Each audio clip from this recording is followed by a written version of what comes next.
There are these Indian words which don't exist in any Indian language and don't exist in any other form of the English language, like brinjal. Right. So in the Western world, it's eggplant, right?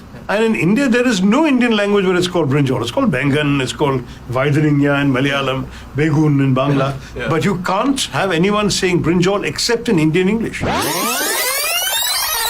You've introduced India to many words like rhodomontade and farrago and hippopotamonstrous sesquipedaliophobia. So I'd like you to introduce us to one more of your favorite words. Well, you know, when a kid asked me that at a gathering in a school in Trivandrum, I told him the word that I would introduce him to was to read. And he'd come across his own words, and I wouldn't have to spoon feed him a word. But there are lots of interesting words. As you know, yesterday I reminded the nation of a word called snollygoster, which is an 1845 American concoction, meaning a shrewd and unprincipled politician. I had produced it when one particular chief minister jumped ship and went and joined the party he'd campaigned against. And when something similar seemed to be happening overnight on the weekend, I dusted this out and said, latest usage today. So that's one word which I think at least a lot of people now seem to be familiar with in India.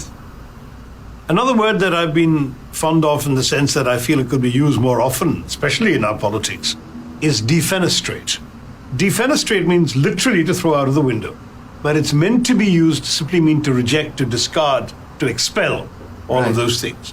And I love that word. I've been using it since my college days, and I'm surprised that it's not more widely used. So defenestrate. Defenestrate the political opportunists from our politics, for example, would be a good thing to do. Are there any other English words that you've invented or would like to coin? No, I coined one or two in the Great Indian Novel. Too embarrassing to mention in public.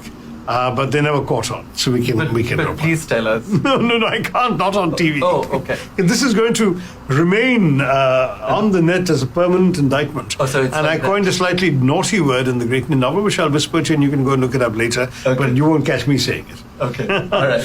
But then I also coined a term which I wanted to see getting more popular, which is not really a new word particularly, but as Minister of State for External Affairs, I suggested in a couple of speeches that India was moving on beyond non-alignment to multi-alignment. When I said it, it kind of fell with a thud, and no one took it seriously, and no one quoted it and got no attention. Now it's come back into vogue, and I was complimenting my friend, the Foreign Minister, Jaishankar, that in one of his speeches, he used the term multi-alignment. So 10 years after I had tried and failed, it may be coming into circulation. Right. That's fantastic. That's an exclusive for the English Nut. There you are for the English Nut. Thank you so much. Now, another subject which is close to your heart is about the British looting India. And loot is one of the words that you have written and spoken about in the past. Could you talk to us about some of the other words that the British have looted from India? Oh God, there are so many. I mean, there must be, without exaggeration, close to 1,000 words in the complete the big fat Oxford English Dictionary that have come from Indian languages. But some I wouldn't really count as English words because they're very obviously unchanged Indian words that they put in.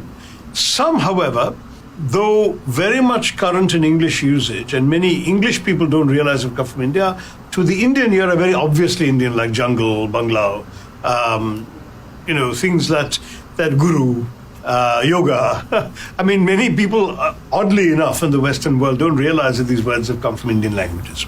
But then there are the really surprising ones, words that don't actually look or sound Indian the way the British pronounce them, which are actually derived from, and then of course mispronounced, Indian words. So one that I particularly was struck by when I discovered it about 10, 15 years ago was shampoo. Because shampoo came from the British saying champo, when they got their servants to wash their hair. So press and knead and rub your hair is champo. Everything was an imperative. And then I'm going for a champo became I'm going for a shampoo. And that's how shampoo came into being. I believe a Bengali by the name of Sheikh Din Muhammad took it. And he actually set up an entire series of salons or spas where he offered the shampoo, exactly. Right. That Sheikh Din Muhammad from Bihar, actually, but Bihar was part of the Bengal presidency. That's you what like to take credit for everything. You should. The other one was cash, which comes from Tamil. I mean, I had no idea that cash came from. I mean, I could guess that mulligatawny soup was actually mulligatawny, which simply means hot pepper water. And that's in Tamil. But that cash had come from a Tamil word was a discovery to me. So things like that, I think there are quite a few. Even Wikipedia has over 100 from various Indian languages. And if you go into a more serious sort of philollinguistic study, I'm sure you'll get several hundred. Right. Catamaran is another one. That's again from Tamil katta maram. In fact, katta is literally to cut, and maram is wood. Right. So that's what a catamaran is from. Yes. And then, of course, if you want to look at kamarband, a very elegant English gentleman wearing something around his waist, it's actually kamarband, you see. Just as, by the way, this may surprise you, when you see pictures of these Mexican revolutionaries like Zapata with bandanas around their head, it comes from bandhana. Exactly. Yeah. And Bandhana. bangle comes from Bangli in Yes. Yeah. Bangles, I think you could guess, no? Yeah. Jungle, bangle, But, etc. okay, do you know the word for a type of clothing which is inspired by the neighborhood of Bombay called Dongri? No, I didn't know that. There is a neighborhood called Dongri. And that's the dungaree, I The suppose. Yeah? dungarees are from Dongri. So there is an expression that is no longer really current in English for a big commotion, confusion racket called a dulali. The Julali. And that comes from Devlali. I believe Not to mention the Jalpa, which is the Jodhpur, of course. Yeah. Right. And indigo, the word indigo too comes from the Greek word for India or Indian. You've also written about Indianisms like native place. Mm-hmm. So what are some of your other favorites? Well, there's so many. Some Yeah. of them they just slip into conversation quite routinely. My favorite for the longest time was prepone because I thought I'd invented it. But air dash is another Indianism. Then the newspaper reports about police tracking down criminals always refer to history sheeters. There is a criminal with a long record of crimes. It's called a history sheeter. Where that comes from is all Indian English.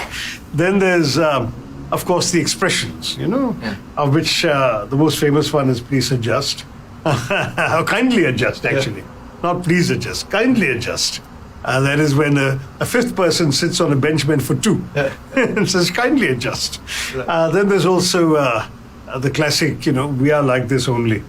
So you can come up with a few of those. So after the US, India has the second highest number of English speakers. And with our birth rate, I think we're soon going to have the highest number of English speakers. Yeah, but the US has an immigration rate. So they've already reached, I think, over 300 million.